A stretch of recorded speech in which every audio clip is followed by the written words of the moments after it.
Havana, citadel of Fidelismo, the revolutionary movement which has erupted violently against the old order in the American hemisphere. But even in the nationalized nightclubs, Havana is still an exciting and spectacular place.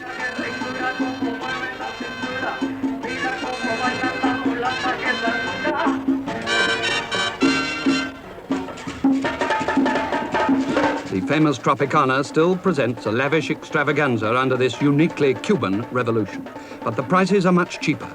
The clientele is much less exclusive and the dancing girls not quite so expert.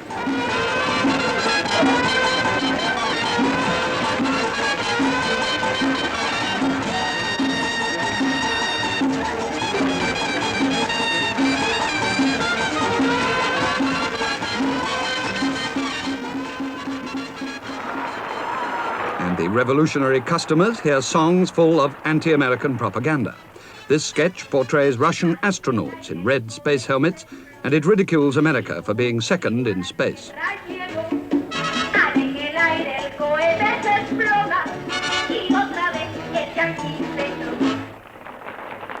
The Cubans are a gay, pleasure-loving people, and the nationalization of the previously exclusive bathing clubs, like the nightclubs, has been a popular feature of the revolution.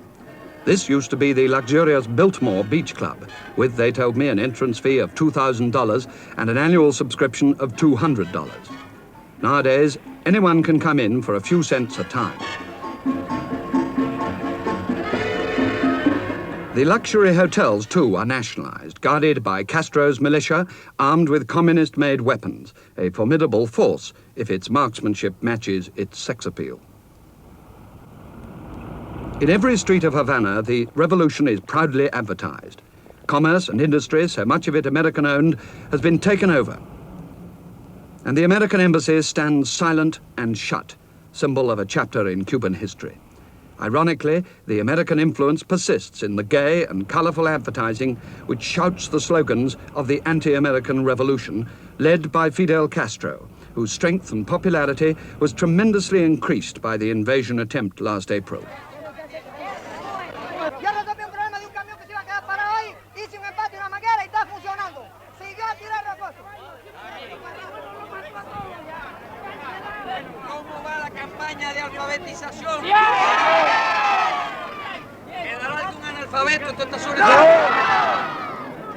A striking demonstration of popular support for Castro as he tours the villages of Cuba with reporters, who include the first Americans to visit Cuba since the invasion. Military chauffeurs drive the press party in the motorcade of Cadillacs led by Castro. We left Havana at 6 a.m. after being up for a midnight press conference with him lasting till 3:15. And the tour through the villages of Cuba becomes another continuous press conference to influence American public opinion, apparently part of a new Castro policy, hoping for a less hostile relationship with the United States. Our first stop, a new state farm and marketing center, over 100 miles from Havana. The crowd are joined by farm workers who come to meet Fidel. He questions them about their work and invites the newsmen with him to do the same. He's a natural orator with an endless flow of words.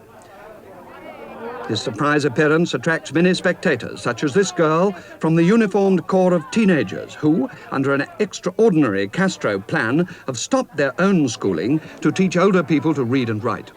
Castro, like Nasser, is a huge, powerfully built man who impresses by his physical size and strength. He's a man of stupendous energy who hardly ever sleeps. He shows us farm equipment, tractors of which he needs more. But though Americans responded to his offer to exchange tractors for prisoners, the negotiations with him have failed. Castro asks the teenage teacher about her work in the campaign to conquer Cuba's 30% illiteracy rate. More and more Cubans gather to watch as the news gets round that Fidel, as they all call him, is here with some Americanos. He marches us then to the edge of a rice field, newly planted to produce rice which Cuba used to get from abroad. The rice workers, many of them are very young, are anxious to talk to him.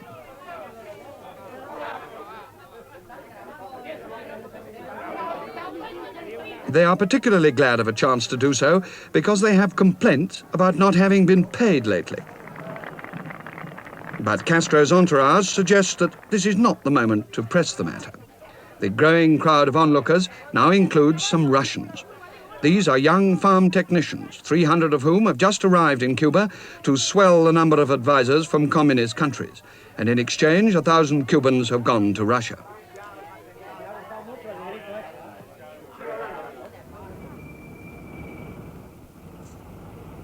Next, we move quickly on to see a new road being built through the swamps of southern Cuba. Castro's travelling press conference goes on and on in the heart of the Cuban countryside, which he plans to develop. He should not be dismissed as a crackpot or a clown. He impressed even the New York Times reporter as witty, erudite and skillful. He's an object of fascination everywhere he goes. Some of those with him on this grueling trip soon realize why the Cuban farm workers always wear a sombrero when they go out in the midday sun.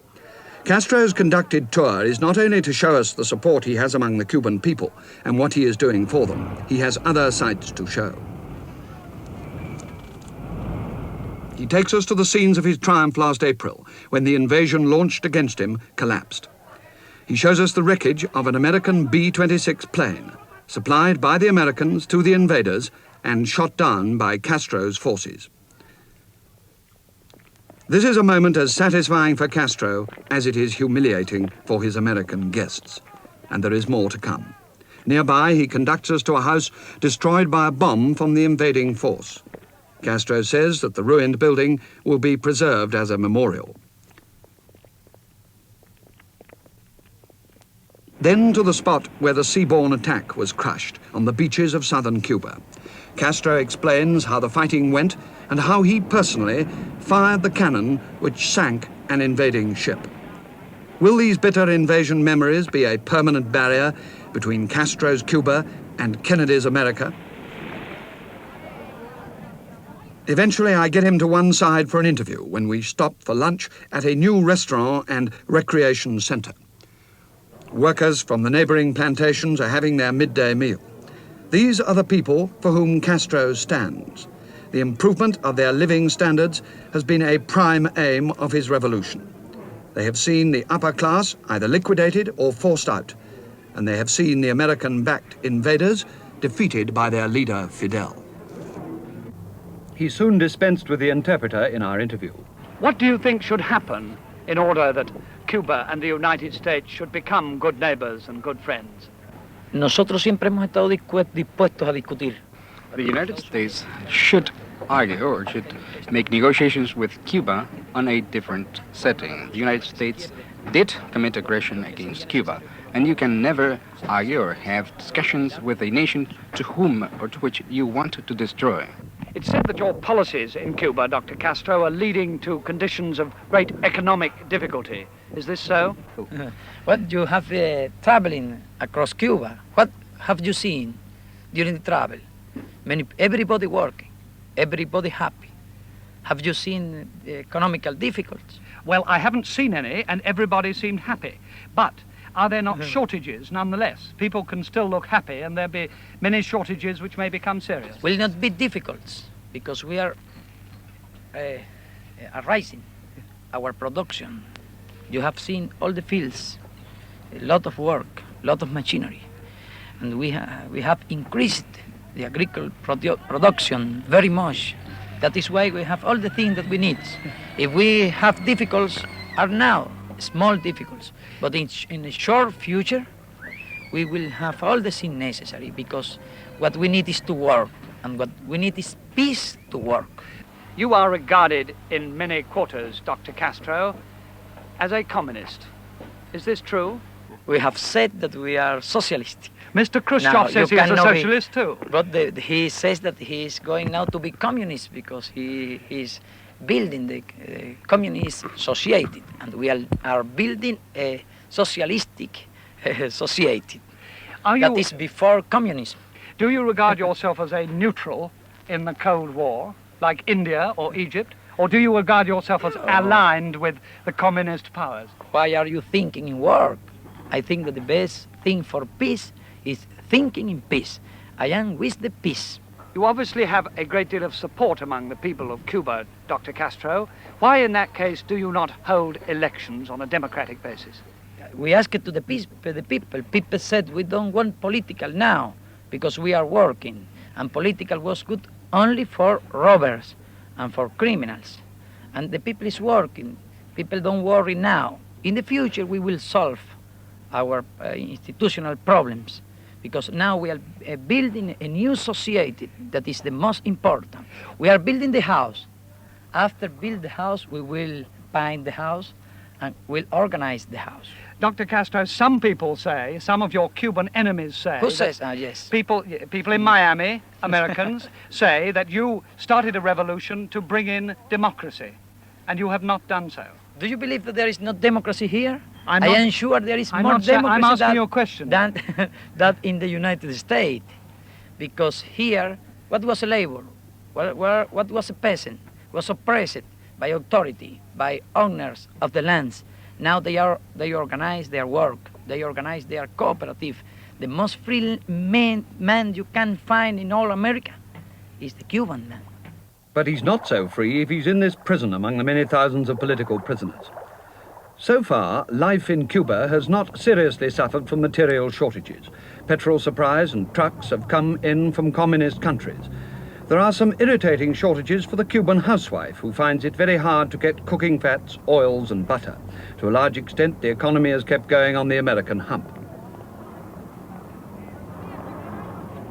But Cubans know this cannot last. For instance, Cuba's vast number of American cars will, in time, run short of spare parts. But none of these problems has yet weakened support for Castro's revolution, even from this middle-class Cuban. Are you in the militia because you have to be, or because you want to be?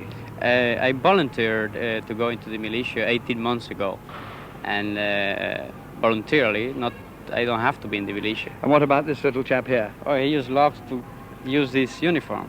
How has the Castro revolution affected you? Economically, you mean? Yes. Well, to a certain extent, but... Well, how has it hurt you?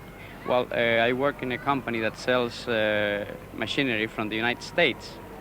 When the United States stop selling to Cuba, logically, we don't have as many machinery to sell. But how do you call it? One side of the question? Yes, that's one side of the question. Because what's the other side? What I lose in earnings as a salesman is compensated. For example, I pay 50% less on the house, and the $17 I used to pay for the school of my little boy, well, I don't have to pay it now, so it's compensated. Though your rent and school fees have been reduced by the government? Yes. Where does the money come from for all these new social benefits under the Castro revolution? Well, we pay, for example, a 4% industrial tax and a 3% usual tax on all earnings, on all incomes. And the fact that I think as a whole, the earnings that the companies, the big companies, sugar mills, they used to make, but that goes into the national rent. They are now nationalized? Yes. What is your opinion of the Castro revolution? Obviously you support it because you're wearing the militia uniform. Yes, I'm 1,000% pro-Castro, no doubt about it. Now explain why, would you? Well, we never had here a government that ruled for the majority of the people. It was only government that ruled for a certain number of people, the ones, the high-class people. And if you went to the country, you could see that the conditions that we used to have here in Cuba and how it has been improving precisely with the new revolutionary government. Can you explain why it is that many of the Cubans who were strong supporters of Castro originally and fought with him have now either been turned out or have turned against him? Well, I suppose that many of them thought that it was the usual and the classic Latin American revolution, and they were in for big money, as they used to do here in Latin America. And when they found out that it was going to be a real revolution, a real change into the benefit of the larger Cuban population, they just changed against Castro. What about the other criticism which Castro's opponents make, that he came to power promising political democracy and civil liberty, and has not introduced anything like that, free elections and so forth. Well, that's their point of view. Now you have to ask the people, and you will get your answer. Because my point of view is that we have them. I mean, But we don't have free. There are no free elections. Well, I don't think we need it now, and you will find that answer in millions of Cubans that we don't need elections. What do you think about the question of communist influence in the government? This is another criticism. Even though there are reforms being made and social improvements, Castro's critics and the Americans say that nonetheless there is communist influence and communist direction in Cuba. Well, if communism means more schools, more hospitals, more highways, more benefits to the people, well, we want more communism here. But there are pro-Castro Cubans who admit privately that communism, with its many dedicated adherents in Havana, can eventually mean other things for the Cuban people, a permanent police state and a system of life alien to the Cuban personality. There was a reminder of such tendencies on the tobacco boat, which, in lieu of any aeroplane, took me out of Havana. Also on board, after the closing of their schools, were several nuns. Hundreds of them lately have been forced to leave Cuba. Castro himself, as most Cubans I met agree, is not cut out to be a well-disciplined communist puppet. But it seemed to me that so long as America aims to destroy him and forces him to depend on Iron Curtain countries, then Cuba is likely to fall further and further into the communist camp.